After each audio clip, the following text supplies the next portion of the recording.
Eles habitam nossos pesadelos há séculos. Criaturas da noite que não envelhecem, que se alimentam do sangue dos vivos, que dormem em caixões e esperam a escuridão cair para caçar. Mas de onde vêm esses seres amaldiçoados? Seriam apenas mitos folclóricos ou há algo muito mais antigo e sombrio por trás da figura do vampiro?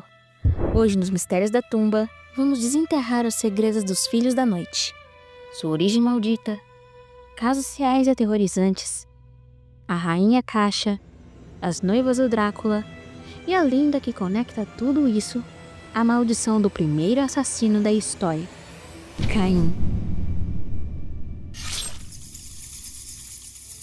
Antes de Drácula, antes dos castelos e antes até mesmo da palavra vampiro existir, já caminhavam entre nós criaturas que se alimentavam da vida alheia. Na Mesopotâmia, berço das civilizações, os Equimu eram descritos como espíritos de mortos que não encontraram descanso. Eles voltavam para assombrar os vivos e para sugar suas forças vitais durante a noite.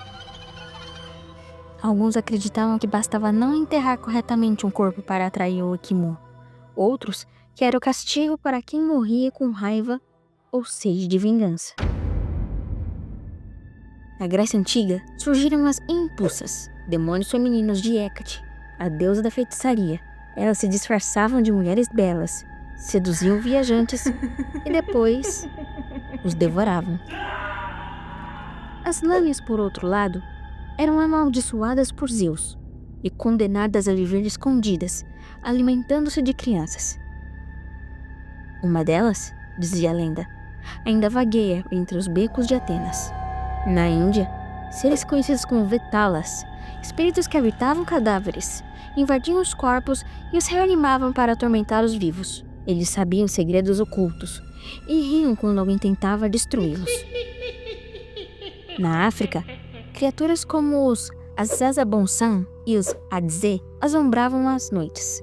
Seres alados com dentes de ferro que se escondiam nas árvores, esperando o cair do sol, e desciam para beber o sangue dos incautos. São dezenas de culturas, séculos separados por oceanos, e ainda assim, todas falam da mesma criatura, aquela que se esconde nas sombras, aquela que se alimenta de sangue. Chamavam de demônios, de deuses, de mortos-vivos, mas hoje nós os chamamos de vampiros. Em tempos de guerra e escuridão, um homem se tornou sinônimo de medo. Um nome que atravessou os séculos banhando em sangue e lenda. Vlad III, ou como todo mundo viria a chamá-lo, Vlad o Empalador. Nascido em 1431, em Sigüenza, Vlad era filho da Ordem do Dragão, uma irmandade cristã que lutava contra os otomanos. O brasão? Um dragão. O apelido do pai? Dracul, o dragão. E por isso, Vlad era o Drácula, filho do dragão. Para proteger sua terra, Vlad escolheu o terror como arma. Empalava seus inimigos, cravava-os em estacas afiadas que perfuravam lentamente o corpo, deixando-os agonizar por horas ou dias. Jantava entre os cadáveres, como se o cheiro de morte fosse para ele reconfortante. Outros relatos, mais obscuros, sugerem que banhava o pão no sangue dos mortos. Um monge que o visitou escreveu: "Vi 1000 corpos espetados, e no centro deles, um homem sorria, como se estivesse entre flores. A fronteira entre o humano e o monstro começava a desaparecer." Mesmo depois de morto, Vlad se recusava a desaparecer. Seu túmulo? Vazio. Seus restos? Jamais encontrados. E foi com base nele que, séculos depois, o escritor Bram Stoker criaria o mais famoso vampiro da ficção, o Conde Drácula. Mas o que poucos sabem é que Stoker nunca pisou na Romênia. Tudo o que sabia sobre Vlad veio de crônicas apavorantes, cheias de exagero e sangue. Mas e se nem tudo fosse exagero?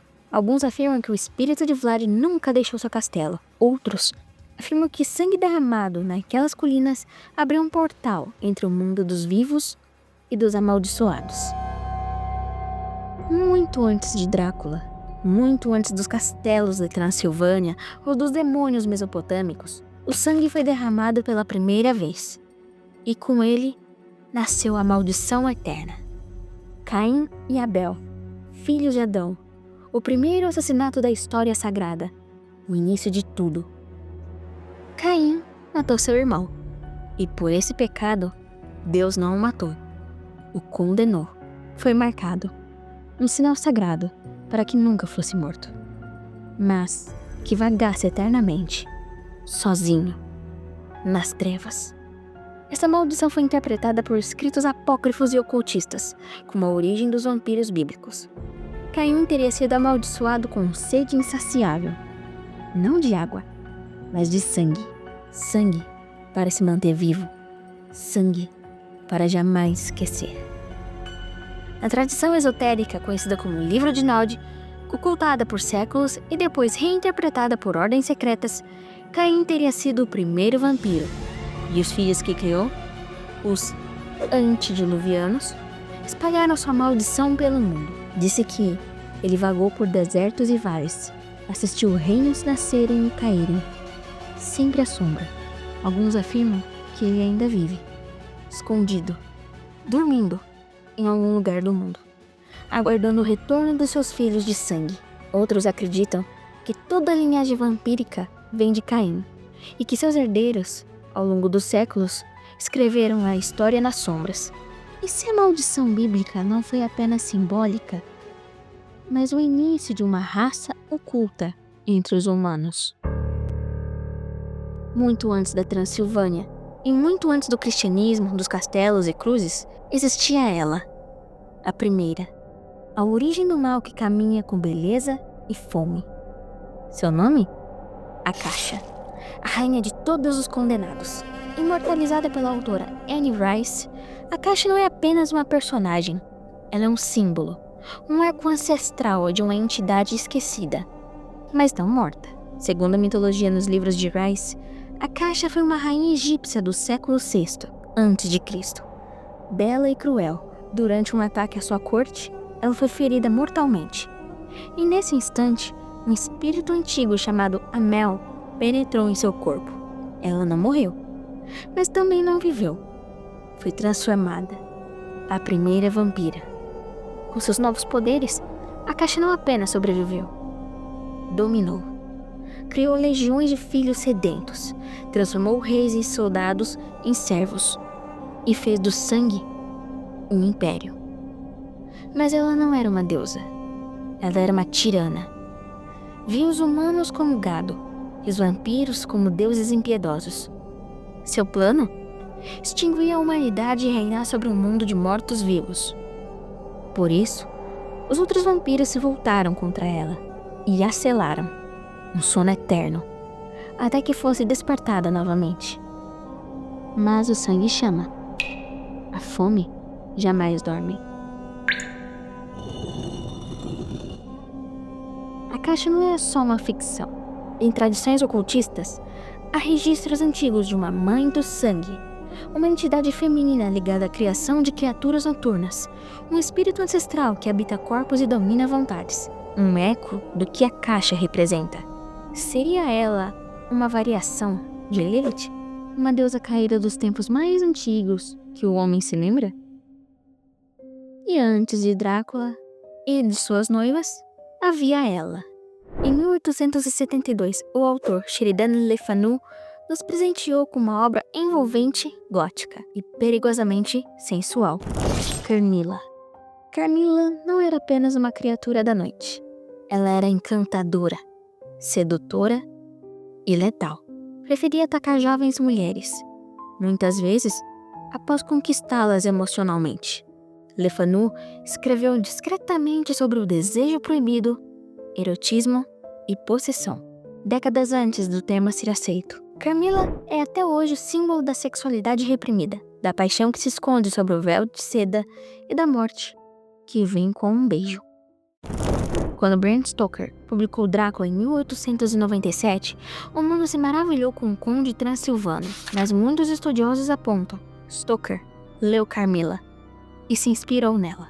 O clima gótico, o isolamento, o mistério, a manipulação, tudo já estava em Carmilla. E ela chegou antes. Ela aparece em HQs, jogos e séries. Foi reimaginada em dezenas de versões, de contos feministas a animes japoneses. Enquanto o mundo celebrava Drácula, Carmilla observava das sombras, sabendo que foi ela quem mordeu primeiro. Antes da imagem clássica do conde austero e cruel, antes mesmo das grandes adaptações, existiam elas, as noivas de Drácula. 3 mulheres eternas, sedentas e imortais, criadas por Bram Stoker.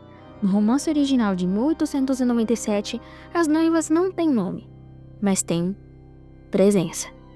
Beleza sobrenatural. Olhos brilhantes, cabelos negros como a noite.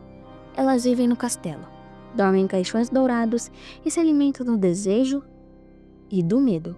Não são apenas amantes, são predadoras, guardiãs da escuridão. Em algumas versões, as primeiras criadas do próprio Drácula simbolizam a tentação, o pecado, a luxúria, mas também o aprisionamento. Mulheres eternamente ligadas a um mestre cruel, mas com sede própria. Ao longo dos séculos, em adaptações literárias e cinematográficas, elas assumiram muitas formas, de bruxas sensuais a guerreiras vampirescas, mas a essência permanece. Elas seduzem antes de devorar. Em algumas versões ocultistas, as noivas não seriam simplesmente personagens, mas representações de Lilith, ou das 3 Mães da Noite, entidades femininas ancestrais ligadas ao sangue, à morte e à lua. 3 como símbolo do sagrado e do profano. Jovem, mãe, anciã, vida, luxúria e morte. Drácula pode ser o rei dos vampiros, mas elas são o veneno que dança, a beleza que mata, o aviso de que o amor eterno pode ter um gosto de sangue. Os vampiros não habitam apenas a literatura, nem só os pesadelos. Eles surgiram em tribunais, jornais e nos cemitérios reais do mundo. O caso de Mercy Brown, nos Estados Unidos, em 1892. Na pacata cidade de Exeter, Rhode Island, uma família era consumida por uma estranha praga, tuberculose, diziam os médicos. Mas os moradores viam algo mais sombrio. A jovem Mercy Brown morreu em 1892. Foi enterrada, mas a doença continuou a matar seus parentes, um por um. Alguém ainda estava sugando suas vidas. O corpo de Mercy foi exumado. Para o horror geral, ela não estava decomposta. O sangue ainda escorria de seus lábios e o coração ainda parecia fresco. O povo acreditou. Mercy era um vampiro. O coração foi queimado, as cinzas misturadas à água e dadas para o último doente da família beber. Ele morreu dias depois. O Vampiro de Highgate, Inglaterra, década de 70. Um dos casos mais controversos do século XX, o Vampiro de Highgate teria sido visto diversas vezes nos túmulos do famoso cemitério londrino. Relatos falavam de um homem de 2 metros, olhos vermelhos e presença sufocante. Animais mortos eram encontrados drenados de sangue, e nas madrugadas, gritos ecoavam entre as criptas. O caso atraiu ocultistas, caçadores de vampiros e curiosos. 2 homens chegaram a travar uma guerra pública, cada um afirmando ser o verdadeiro caçador do vampiro.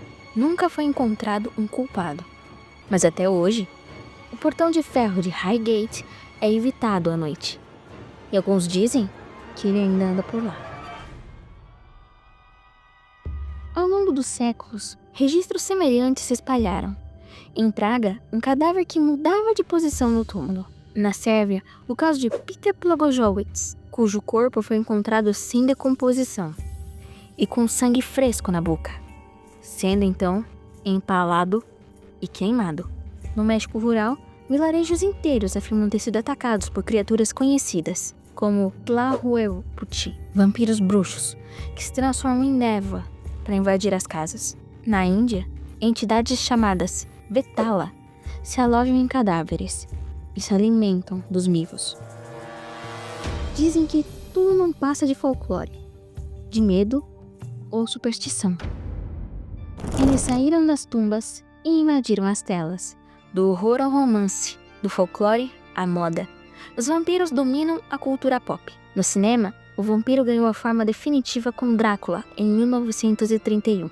Bela Lugosi eternizou o sotaque, a capa e o olhar fixo. Mas com o tempo, ele evoluiu para algo mais erótico, filosófico e perigoso. Veio a entrevista com um vampiro com Lestat e Lewis, debatendo a eternidade, culpa e prazer. Veio a frieza escandinava de Deixa Ela Entrar, onde a infância e o monstro se misturam. É claro, vieram os vampiros adolescentes. Amados por uns, odiados por outros. Os vampiros de Crepúsculo transformaram a criatura da noite em um símbolo de romance juvenil. Viraram obsessão, moda, consumo e, apesar das críticas, ressuscitaram o fascínio. Na música, o vampiro inspirou o nascimento do gótico. Bauhaus, Sister of Mercy, The Cure, sombrio, melancólico, sedutor. Vampiros dançam nas pistas desde os anos 80. Na moda, o estilo vampírico invade coleções. Corpetes, rendas, colares com cruzes invertidas. Um toque de sangue em cada detalhe. Nas redes sociais, o chamado Vampircore ganha milhões de visualizações. E a fantasia volta a se misturar com a identidade. Existe até quem diga que é vampiro real. Vivem à noite, tomam o sangue de parceiros consentidos e criaram até comunidades secretas. Você que ficou até o fim, ainda resta uma última pergunta. Por que os vampiros queimam no sol? Nem sempre foi assim. Nos antigos folclores, os vampiros andavam durante o dia, mas havia um detalhe. O sol os enfraquecia. Não queimava, não destruía. Foi só no século XX, com um clássico sombrio, Nosferatu, que o sol se tornou sentença de morte, luz purificadora, justiça divina. O sol revela, e tudo o que pertence à noite morre ao ser revelado. A luz não é apenas calor, é julgamento, é verdade. Imagine viver séculos, alimentar-se de sangue e nunca mais poder ver o nascer do sol. Talvez a pior maldição dos vampiros não seja a sede, mas a solidão de um mundo onde a luz é o seu maior inimigo. Se gostou dessa viagem pelo mundo sombrio dos vampiros, curta, compartilhe e se inscreva no canal. Nos vemos quando o sol se pôr novamente.